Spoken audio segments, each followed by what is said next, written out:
Micaela, quiero concluir nada más. Vamos con una magistrada que se llama María de Jesús Medel, que es la magistrada de la sexta sala del Tribunal Superior de Justicia de la Ciudad de México. Se le llevan las mismas pruebas y la magistrada, como la denuncié públicamente, entonces aplica una doble pena. Ya no podía aumentar la pena de la multa, pero lo que hizo la magistrada fue duplicar la pérdida de derechos políticos para que la persona no pudiera votar. Creo que nunca llegó al INE o al IFE, pero ese es el tamaño de la justicia. Ahora, ya una vez que te conté la historia completa, Micaela, y también conozco varios casos, yo creo que el 40% de las personas que están en la cárcel solamente porque alguien dijo que cometió un delito, pero nunca se probó. Sí, es un problema muy grande. 240,000 personas en la cárcel, de las cuales la mitad podría ir a firmar cada semana y llevar su juicio en libertad, pero no ocurre. ¿Qué tanto es la violencia familiar? ¿Qué tanto en tu estudio sobre la violencia vicaria le podrías dar un grado, un nivel, una calificación al problema?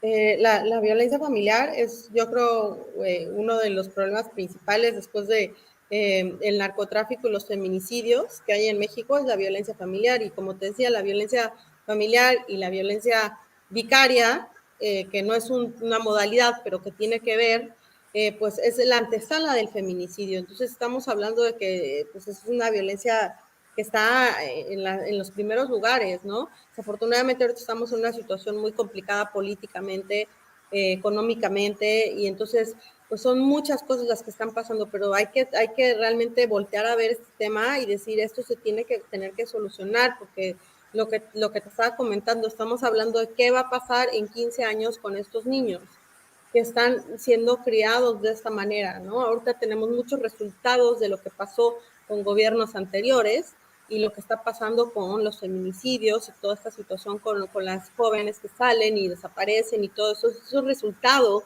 de políticas anteriores y de situaciones anteriores que hubieron en gobiernos anteriores. Entonces, esto es un problema que se tiene que atender. Estamos hablando de millones de niños que no sabemos qué está pasando con ellos y que están en manos de agresores. Ahora, el tema al revés, pues también existe, y el tema de la justicia, lo que está pasando en el sistema judicial y lo que está pasando ahorita con una militarización y toda esta violación que pueda haber de garantías individuales y derechos humanos, pues sí se tiene que ver, o sea, una calificación más allá de que te pueda decir que es, yo creo, el tercer lugar de problemas que pueda haber en el país que se tienen que atender.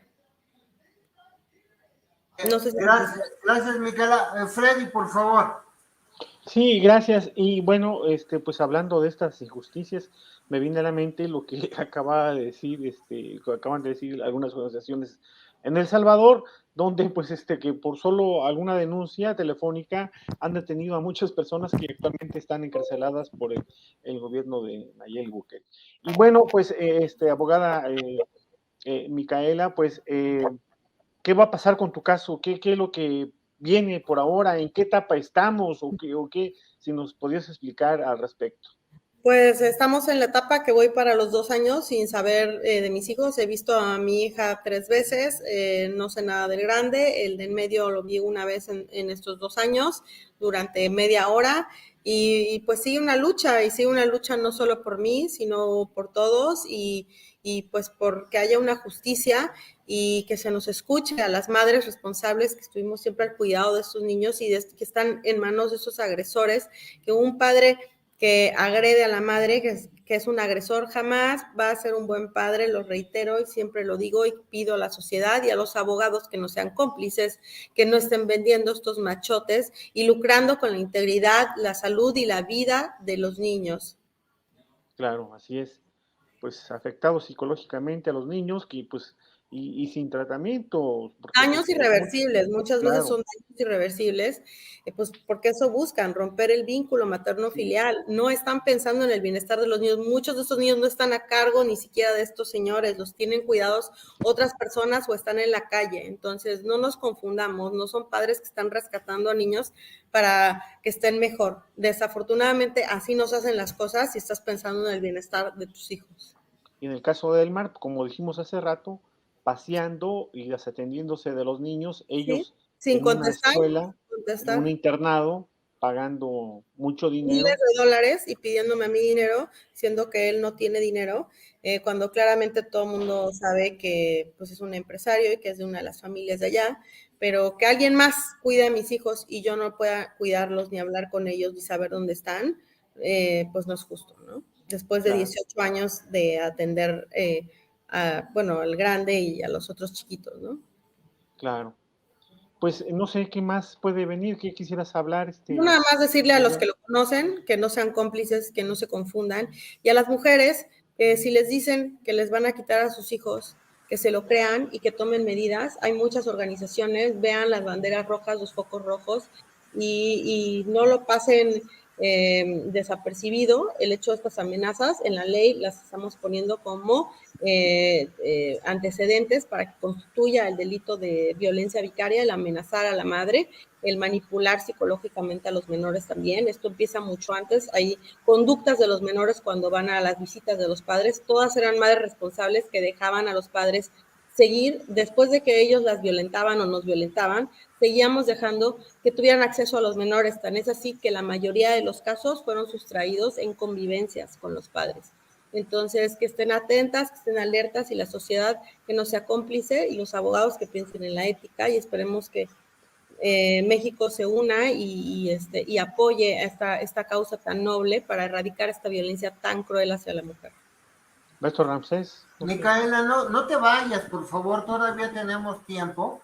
Quería yo comentarles que este enlace que tenemos aquí se queda para que nos hagan favor de compartir este programa y si no hubo comentarios en vivo como hubiéramos querido, pueden ponerlo debajo del programa este permanecerá al aire si no nos censura YouTube por haber usado imágenes del documental de Netflix.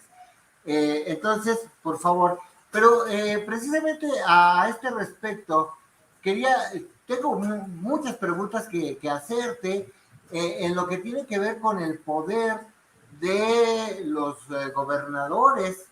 En tu caso, bueno, la persona que te afectó es hijo de un exgobernador.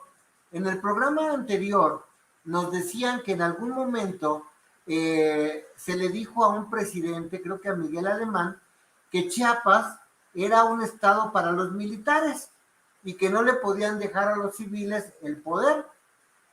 Recordamos a Absalón Castellanos, por ejemplo, Claro. uno de los gobernadores.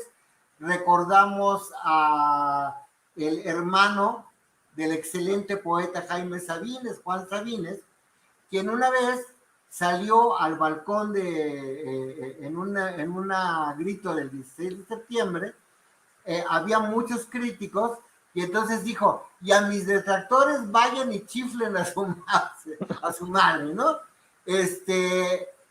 Recordamos, bueno, muchas injusticias que han ocurrido con Absalón Castellanos, por ejemplo. Se cuenta, por ejemplo, que un abogado de esos que denigran a la profesión, que se llama Javier Coello Trejo, que también está implicado. Fíjate que ese era mi abogado, ese me lo pusieron de abogado pro bono, justo, qué bueno que lo mencionas, porque es el abogado de mi amiga Maite López, que es la ex esposa de Noé Castañón, que está viviendo la vicaria del senador Noé Castañón. Ella lleva 6 años sin ver a sus hijos y sus abogados son Coello Trejo. Y ellos acceden, como yo me quedé en la calle, a llevar mi caso pro bono. Pero son familia de... Ay, shit. Son familiares de la mamá de Elmar, el esposo de Micaela Iacabone. La madre es Mercedes Pedrero de Celser o Pedrero Cuello. Así más o menos es lo que sé, que son familiares de Javier Cuello Trejo, son primos con Javier Cuello Trejo, y probablemente por eso Micaela no quiso pues que llevara el caso. Hay un problema técnico ahí con Micaela, no se ha retirado del todo, debe ser un corte de internet. Micaela, si me escuchas, trata de quitar la imagen y a ver si te podemos escuchar. A ver, hago una pausa de 2 segundos para que nos digas hola si nos estás oyendo. No, creo que se le fue la señal, esperemos que pueda reanudarse o reanudar en un momento, se reconecte y continuar con Bueno, te comento, Freddy, que Javier Cuello Trejo es una persona, una leyenda negra del derecho y del crimen organizado. Hay referencias de que cuando el asunto del zapatismo, él agarraba a un preso y se le echaba encima y le reventaba las vísceras. Sí, así es, sí, claro. Freddy, no sé si recuerdes el asunto de los escoltas violadores de Javier Cuello Trejo.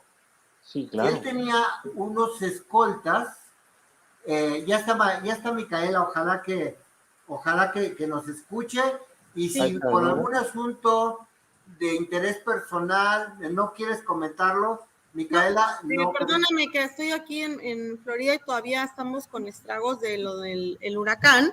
Ajá. Estoy arreglando las cuestiones de la luz momentáneamente.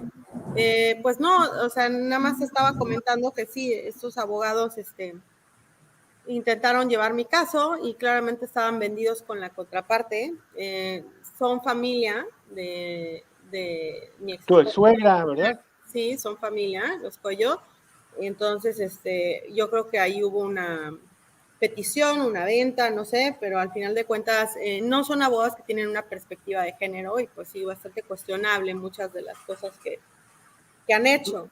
Micaela, yo estaba comentando con Freddy mientras tú salías, si no quieres comentar el asunto, no lo comentes, porque a veces pues hay relaciones. Bueno, a nosotras decimos, nos quitaron a nuestros hijos y nos quitaron el miedo, entonces yo no tengo ningún problema con comentar nada. Bueno, lo que pasa es que ya salió el tema Cuello Trejo, Javier Cuello Trejo, y la familia les decían. Fue muy famoso el caso de que cuando fue procurador del consumidor, sus escoltas salieron a violar a una chica delante de su novio. Y después de esa tremenda angustia que sufrió la mujer violada y el joven, pues todavía estos monitos tuvieron la sinvergonzada de quitarle el anillo de compromiso e irlo a empeñar al Monte de Piedad, después de violar a la joven. Y esta escolta de Javier Cuello Trejo no fue castigada. No, pero además, claro que hay referencias que indican que era el gatillero de Carlos Salinas de Gortari, que el 5 de junio del año de 1988 interpuso su automóvil o un automóvil con policías para secuestrar a Francisco Javier Obando. ¿Y quién era Francisco Javier Obando? Era la persona que se iba a encargar de hacer un conteo paralelo, porque apenas entraba el internet, de las casillas electorales, de manera que tuvieran un sistema paralelo al del Instituto Federal Electoral y vieran cómo iban reportándose o cerrándose las casillas. A las 4 de la mañana, Javier Obando y otro compañero de él, Gil Heraldes, toman su automóvil muy cansados de estar preparando el seguimiento al fraude electoral, le da un aventón uno al otro, se van por Avenida Insurgentes, llegan a la glorieta, dan vuelta a la derecha y ahí los intercepta un automóvil con escoltas de Javier Coello Trejo. Los asesinan y los llevan a los dos a tirar detrás de la fábrica de la Pascual Boing en la colonia Tránsito. Y esa noche se cayó el sistema con Manuel Bartlett. Manuel Bartlett se defiende y dice, no, es que yo nunca dije que se cayó el sistema con Y, yo dije que se cayó con doble L, o sea, de callarse, no de caerse.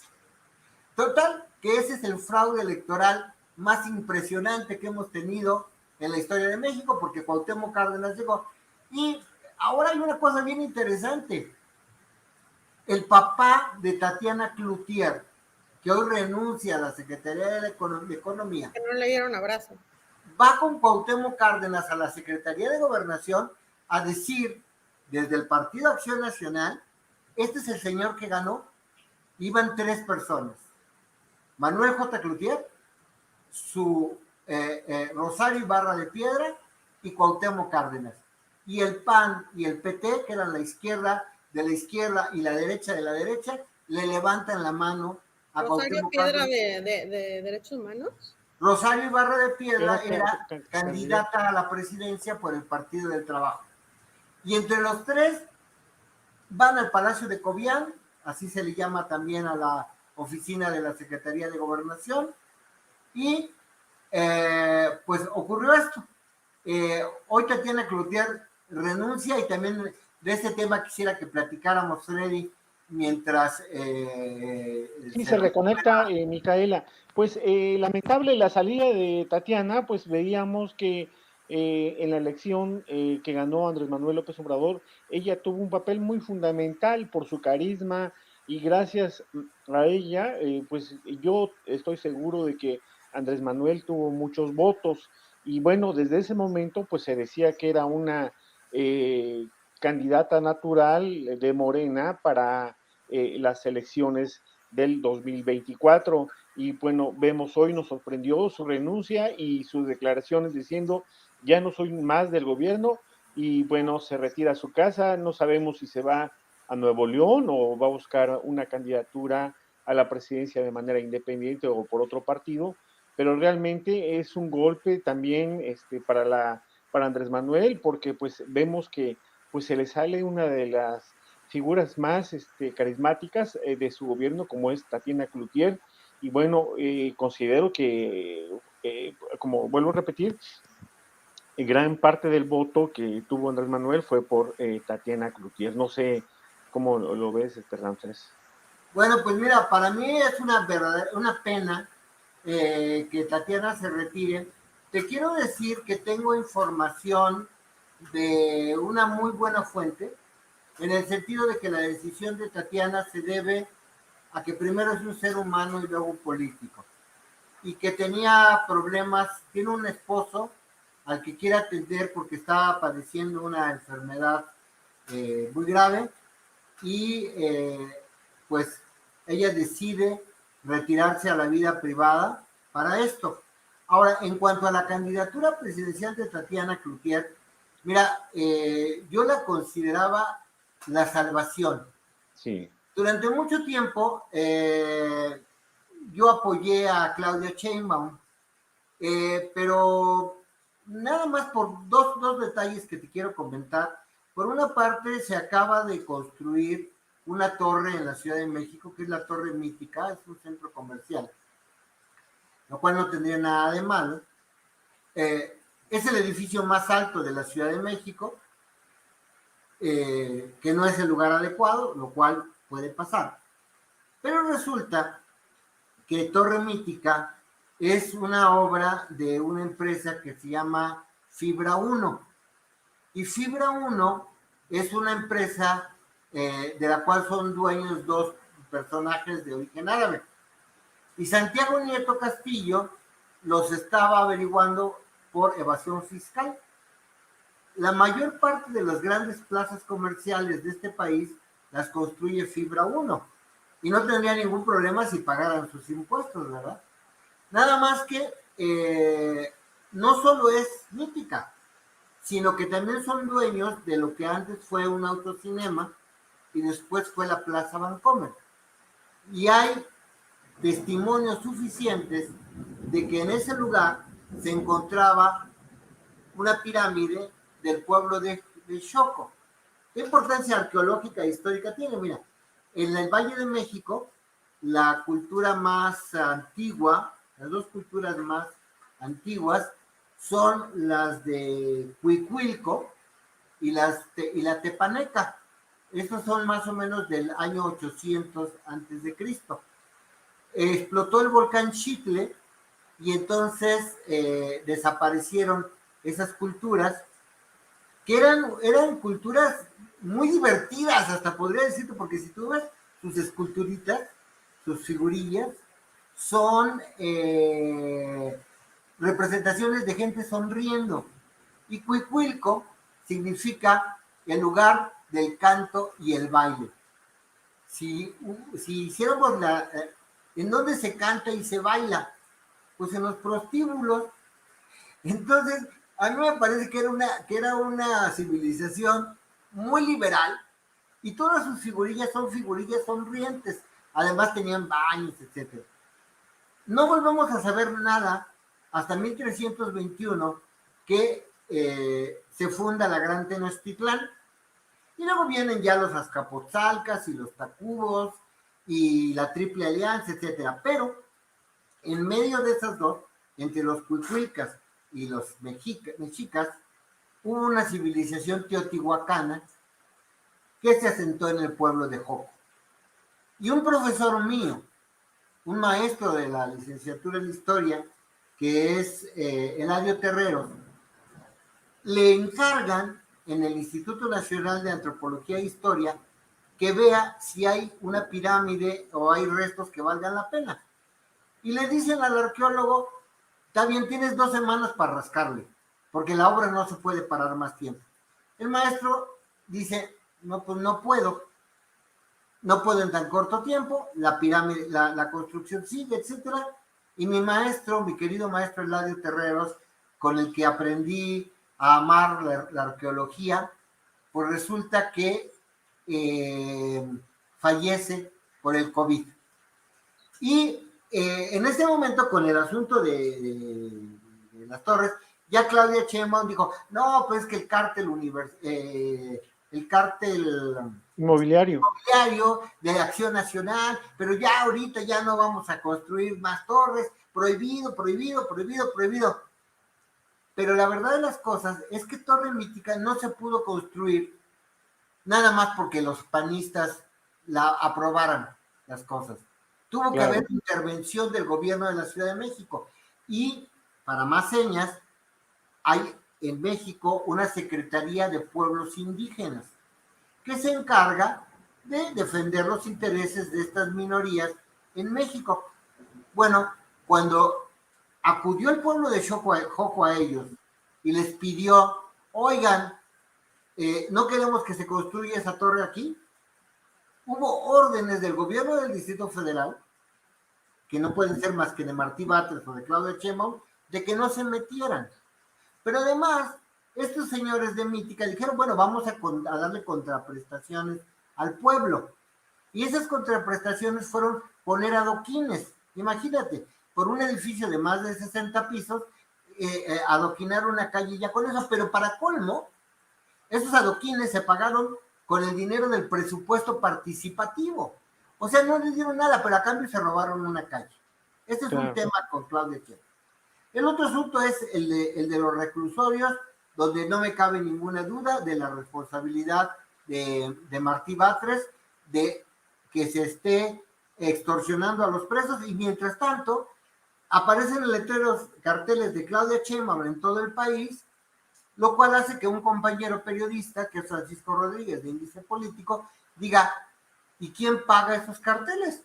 Bueno, pues una primera sospecha es que con el dinero que le extorsionan a los presos en la Ciudad de México, y no es poca cosa, ¿eh? Estamos hablando de que cada día de visita en el Reclusorio Oriente, los custodios tienen así de billetes de 500 y de 1000 y de 200 y de 20. Y estos, ¿a dónde va ese dinero? Pues se lo entregan probablemente al director de la prisión. Y el director de la prisión, ¿a quién le rinde cuentas? Pues al secretario de Gobernación de la Ciudad de México. ¿Y quién es el secretario de Gobernación? Martí Batres. Digamos, entonces, yo pensaba que Tatiana Cloutier sería una gran candidata. ¿Por qué? Sí, Porque claro. yo creo que México necesita una mujer como candidata. Pero además es la hija del gran Manuel J. Cloutier, que era un hombre de derecha. Entonces, esta polarización que estamos viviendo en México, de izquierdas y derechas, para mí Tatiana Cloutier era la persona ideal para conciliarnos y hacer otra cosa. ¿A quién tiene ahorita Acción Nacional? Tiene a Lili Telles, impresentable, que les dio chacales, perras, llenas a sus compañeras del partido.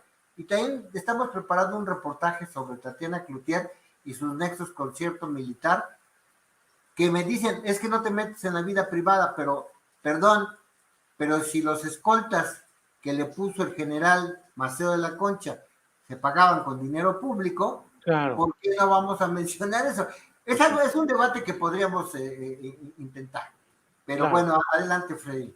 ¿Qué Sí, más? claro, y así es, pues es eso, esa palabra reconciliación es muy buena, es lo que podría hacer Tatiana Cloutier en este gobierno, pues donde vemos que en el caso de Claudia Sheinbaum, pues vemos todo lo que permitió como delegada y vemos cómo creció, cómo se deterioró la delegación que gobernó y todas las protestas que nunca fueron escuchadas y crecieron muchísimos o se levantaron muchos edificios violentando muchas reglas en esta región del sur de la Ciudad de México.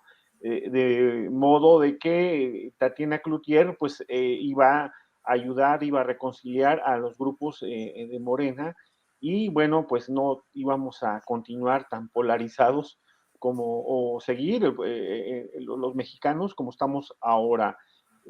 Con esta situación que pues vemos que pues en estos meses, en estas semanas, un momento muy álgido con todas estas situaciones que han sucedido y las masacres de ayer, la masacre en Guerrero, ¿va? En Totolapan y el asesinato de la diputada Marín en Cuernavaca y otro incidente más que no recuerdo de dónde ocurrió en el país y que bueno, vienen a violentar enormemente el país y a decepcionar a los mexicanos.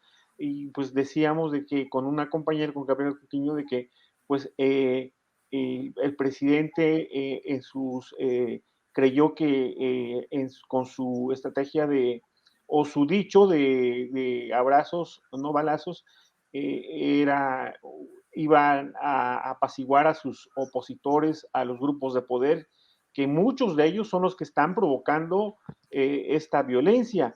Y bueno, pues él no los apaciguó y vemos ahora que están desbocados y que pues están enfrentando y retando a su gobierno y provocando todas estas masacres.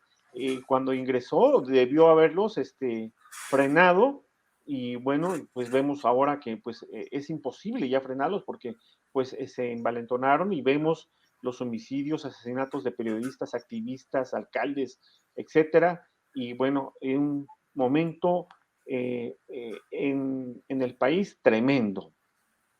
Freddy, quisiera invitar a las personas que están ahorita viéndonos a que nos hagan comentarios, que nos digan desde dónde nos están viendo, cómo se enteraron de la transmisión de este programa. Los comentarios aquí no tienen censura, los publicamos tal cual, en vivo, siempre claro, respeten pues, los lineamientos de YouTube de respeto a la comunidad. Pero Freddy, mira, qué bueno que tocas el tema porque hay algo que yo creo que es muy importante. Llevamos 50 años de violencia en Guerrero, pero no en Guerrero en general, sino en esta zona del país. Sí, claro. En cierta zona de Guerrero, que es la de San Miguel este lugar donde ocurrió la masacre. A unos 150 kilómetros de Chilpancingo, más o menos, en la sierra. En la sierra, pero mira, lo que te quiero yo comentar es lo siguiente. El caso de Tlatlaya, ¿recuerdas el caso de Tlatlaya? Sí, claro. En Michoacán. Sí. Bueno, hay un lugar, esta zona de Guerrero, que antes se las concedieron a militares para que sembraran amapola. Bueno, déjame darte un antecedente más. Lázaro Cárdenas empieza a concesionarle a militares lugares para sembrar amapola, para sacar la goma de opio, porque se necesitaba, es la base de la heroína y de la morfina, que en la Segunda Guerra Mundial Estados Unidos necesitaba. Entonces, la siembra de amapola se la conceden a militares para que ellos la cultiven de forma controlada y luego vendérsela a Estados Unidos para la morfina que se necesita para atender a los heridos. Desde entonces se vuelve Guerrero este tipo de zona. Ya cuando Lázaro Cárdenas no era presidente, bueno, se va haciendo la cuestión de los narcomilitares, que hay levantamientos, el de Genaro Vázquez, el de Lucio Cabañas y otros guerrilleros, pero ¿a quién afectaban? Ellos querían escuelas para los niños. Lucio Cabañas era alumno de Ayotzinapa, Genaro era normalista. ¿Y qué es lo que ocurre? Que, pues, se están enfrentando a los narcomilitares y entonces los persiguen no por guerrilleros, sino porque les quieren quitar sus tierras donde siembran amapola. Pero ya regresé, en esta fecha reciente, en Tlatlaya había unos militares que eran parte del negocio de la goma de opio, se enfrentan a una banda local, los desarman y los ponen contra la pared y los asesinan por la espalda. Claro. El caso de Tlatlaya. El caso de Ayotzinapa. Hay una región que no me acuerdo ahorita el nombre, filo de no sé qué, pero es la bajada de la sierra hasta Iguala. Esa es la ruta que sigue la goma de opio, que después se va a convertir en heroína y morfina y va a subir muchísimo de precio. ¿Quiénes participaron? Bueno, sí, los Abarca, etcétera, los Rojos, los Guerreros Unidos y narcomilitares. Estamos hablando de 43 jóvenes desaparecidos. En Tlatlaya no me acuerdo la cifra exacta, pero creo que fueron 15. Y ayer 18 asesinados en Guerrero. Todos estos crímenes, que llevan muchos años de diferencia, fueron cometidos en la misma zona de donde baja la goma de opio. Incluso hay versiones de que llegaban por los jóvenes, los esclavizaban, no los de Ayotzinapa, por jóvenes de las comunidades, pequeñas comunidades de Guerrero, y los obligaban a rayar la goma de opio, a sembrarla, etcétera, y luego los asesinaban. Esto es lo que a mí me hace preguntar, y quisiera tu opinión, ¿y dónde está el ejército? ¿Y dónde está la Guardia Nacional, que ya está aprobada? ¿Por qué no hay un destacamento en San Miguel, Totoloapan? ¿Por qué no hay un destacamento de forma permanente? Ahora, este grupo que se dice los tequileros, evidentemente, ellos se adjudican. ¿Pero por qué? Para calentar la plaza. ¿Para qué? ¿Qué hay ahí? ¿Qué hay allí? Bueno, sí, expulsados en el... Yo te lo respondo. Hay grandes sembradíos de goma de opio. ¿Por qué el ejército no está permanentemente allí? No lo entiendo, pero Claro. es algo que se debe revisar. Así es, ¿dónde está la inteligencia militar? ¿Dónde está la Guardia Nacional trabajando para no prever lo que iba a pasar? Pues hay intercepción de radios de comunicación, de teléfonos, pues ellos podían haber evitado esta situación y no, pues que pues, tuvieron mucho tiempo suficiente para masacrar, entrar a 2 casas y la presidencia municipal y matar a 20 personas y herir a unas 3 o 5 más que aún están hospitalizadas en estado muy grave. Y bueno, pues este es un corredor muy importante que conecta con Estado de México y otros estados del país, como Hidalgo, que en esta ruta que sigue hacia, hacia Texas y otros estados, donde pues decías que todo lo que se produce ahí ya se procesa químicamente y bueno, pues sirve para los adictos que pues están del otro lado del país. O sea, Sebastián confiesa que Israel Vallarta le dijo que quería matar a Margolis y todavía dice que Margolis es un asesino, un criminal. Sí, así es. Claro, pues muy claro esta explicación, muy clara esta explicación, maestro.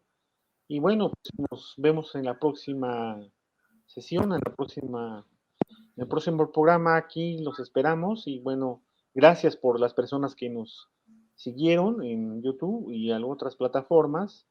Y pues nos vemos en la próxima, maestro. Freddy, un placer. Muchas gracias por tus invitados, todos de enorme calidad. Primero, esta agente de la Guardia Nacional que nos habla cómo fue yéndose a la militarización. Creo que nos ilustró mucho para el debate. Luego, este colega periodista que nos habla también, y creo que fue muy interesante. Él, muy crítico de López Obrador, yo defensor de López Obrador. También así, pero hay que marcar los errores. Con la ecuanimidad que debe tener un periodista. Claro, así es. Y esta entrevista con la señora Schwartz, pues qué lástima que se fue en cierto modo. Me habló, me escribió ahorita y dice que pues se le fue la luz por consecuencia del... Pues qué lástima. Pero este programa queda con la misma liga que aparece aquí y que estoy mostrando. Esta liga queda y las personas que no nos hayan podido ver en vivo pueden seguir comentando el programa. Pues ya con esto me despediría. Te agradecería mucho, te agradezco mucho, Freddy. No, al contrario, gracias por la invitación. Tenía sigas... 3 invitados, pero pues no pudieron presentarse. Uno estaba en carretera y 2 más estaban en unas coberturas y no pudieron. Ese es el problema de transmitir en vivo, pero la ventaja es que el programa ya queda con esa misma liga y con esa misma clave, queda en YouTube para que pues nos sigan viendo. Muchas gracias, Freddy. A la orden, maestro. Buenas noches, buenas tardes. Hasta pronto.